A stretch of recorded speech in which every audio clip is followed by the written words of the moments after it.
Hello everyone, this is James Shore with another test-driven development video. When we left off, I was trying to get the code to work, and I figured out what the problem is. Something stopped compiling, which is really frustrating, and I don't know why. So I just wanted to let you know what was going on. I'm not going to try to figure this out on video. I'm going to pause the video now. But Eclipse wins again. I'll see you in a few minutes. Okay, I'm back. All right, I figured out what the problem was. When I deleted the approvals spike, I deleted the jar that was in there, and Eclipse was still expecting that jar. So that explains it. And the reason I was so confused is it put a little X on the project, but it didn't put an X anywhere else that I could see. And I didn't actually think to look at the Problems tab, which might have been helpful. Oh well. So let's change this over to be look spike, and yes, let's go ahead and copy this in here as well. This should work with this being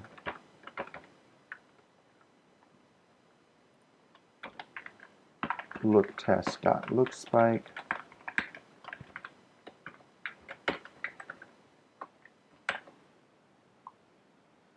Okay, there we go.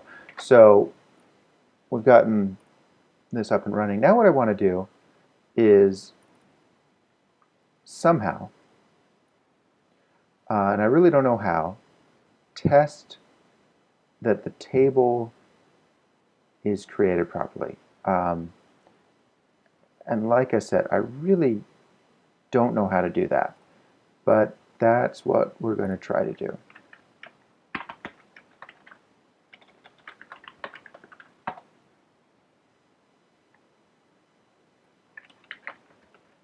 It's going to be consistent.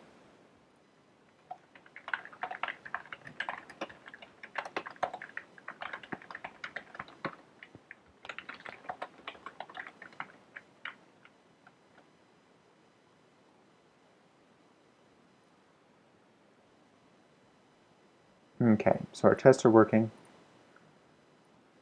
Now,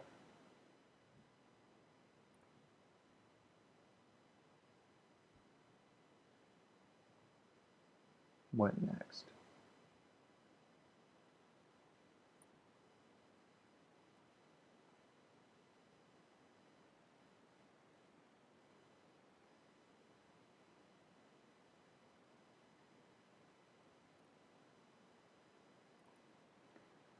Well, let's see. Can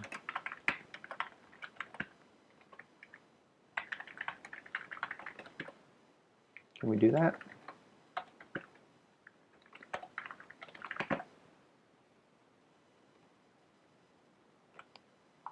I'm going to pause the video again here. I'm going to do a little research on the web and see what I can see. I'm sure there's some way of testing this, but I'm not sure what it is. Another issue that we have here is that right now the table that I want to test isn't split out into its own class or anything like that. So maybe I'm going to want to do that, but I don't know. I'm feeling pretty lost here, and I think a little bit of online research might help. So I'm going to pause the video, do that, and see you in a bit. All right, I'm back.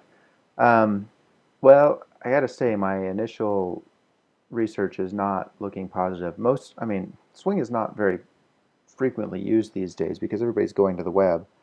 And so most of the articles I'm finding are from years ago.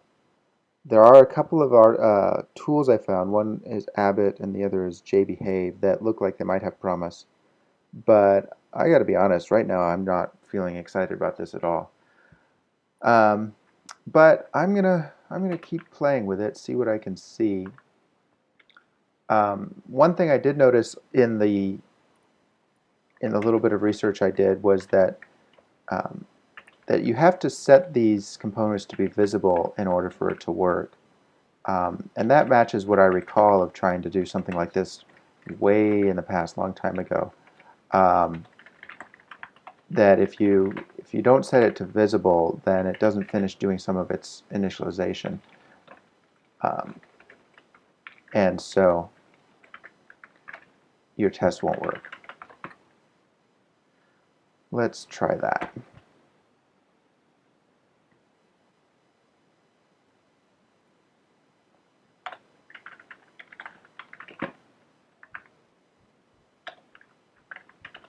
So I'm going to make the frame visible, sleep for half a second, and then close the frame. There it goes. Probably couldn't see that because I've got it spawning in a funny location.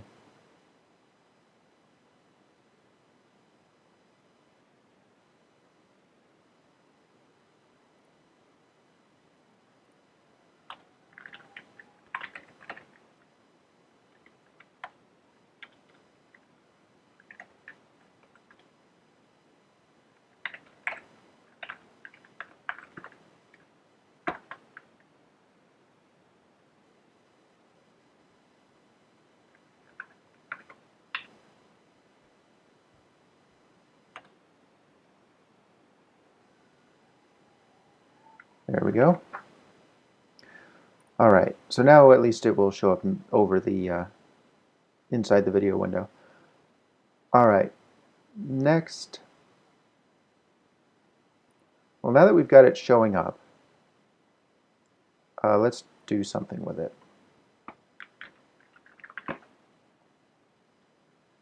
Well, one thing we could easily do is assert on its location. Which reminds me of the old joke, which goes like this. Man searching for his keys in a parking lot underneath a street light. Somebody else comes up to him and says, "What's going on?" He says, "I can't find my keys." And the man who came up says, "Well, where did you last see him?" And he said, "Well, I dropped them by my car over there." And he points over to this dark corner of the parking lot. And so the man asks, "Well, why are you searching for your keys over here?" And he says, "Well, there's no light over there. I can't see anything. Got to search where the light's good." So that's what I'm doing here. Is I'm gonna I'm gonna test location, which is not anything I actually care about, but that's because the light's good over here, and I can at least test that. And don't worry, I'm not going to quit my day job. So I think we can assert that our point is equal to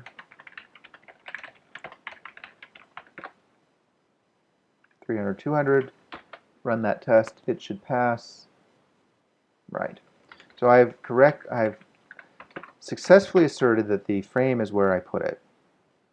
And here we can see that it's not where I didn't put it, which I guess is sort of promising. What I really want to do, though, is test the table stuff. So I think what I'm going to do is factor the table piece out.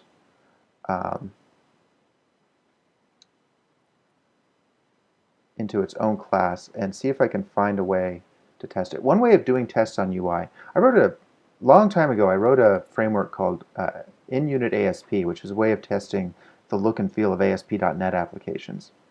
And that was different. It was very different because it was all HTML, and HTML is pretty easy to assert on. But one thing I learned in doing that is that in order to test the look and feel of a single page, I would often, or even a component in a page, I would often have to write a test bed, which is to say that I'd take my component and I'd put it in that test bed with nothing else, and I'd use that test bed page to test the component. And I'm thinking that that's what we might want to do here, is we'll have some frames that we create for no other purpose than holding the component we want to test. So that's where I'm kind of going with this.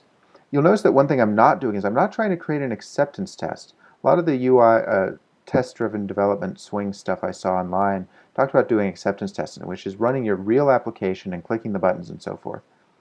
That's really not a great idea. You don't want to do that because as your application changes, your tests break, and it's a maintenance problem. And the tests run really slow. So we're not going to do that. But we might do that test bed approach. So anyway, that's kind of where I'm going with this. I'm a little tired today. Having a bit of trouble feeling excited about getting this to work, but that's partly because it's so complicated. And I'm hoping that as I work on it, it will get better. So, well, let's start out by just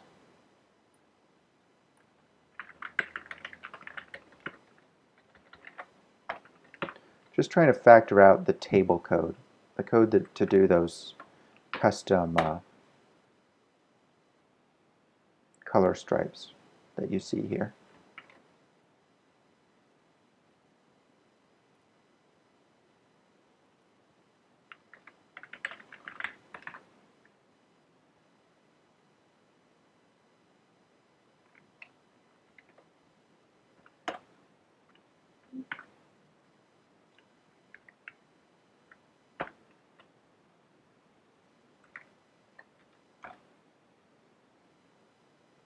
That did not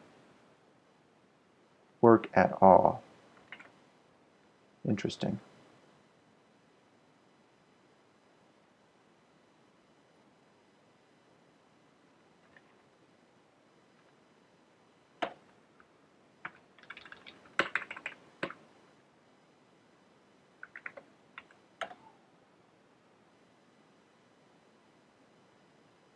Why not? It should have worked. A custom table should be exactly the same as a JTable.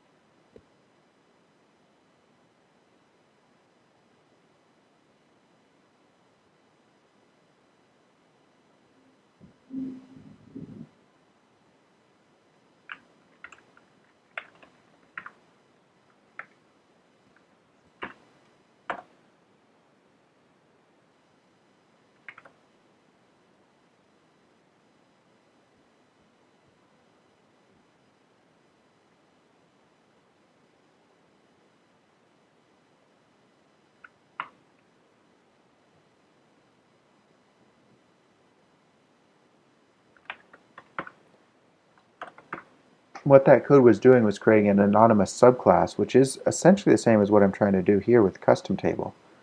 And I'm wondering if that somehow affected things. Oh, and I'm not, well, there we go. I'm not passing this to the superclass. That's the real problem. Let's put that all back the way it was. Okay, that should still work. Yeah. Now, if I change this custom table, it will stop working. Yep. And now, if I have this pass the parameter on to the superclass, it should work again. Yeah, okay, it was that simple. Now, when I move, if I take this code out entirely, the stripes should disappear. I think. Yeah, the stripes are gone. But if I put that same code here, they should come back. Great. Okay, so there's our custom table. I think, oops, I think it's that simple.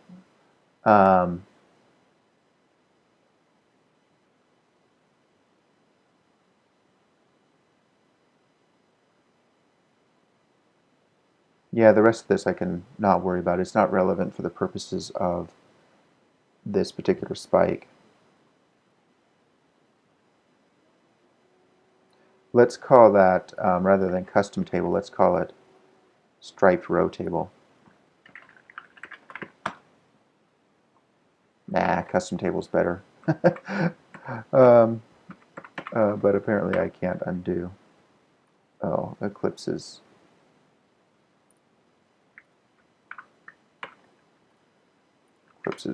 bugging out on me.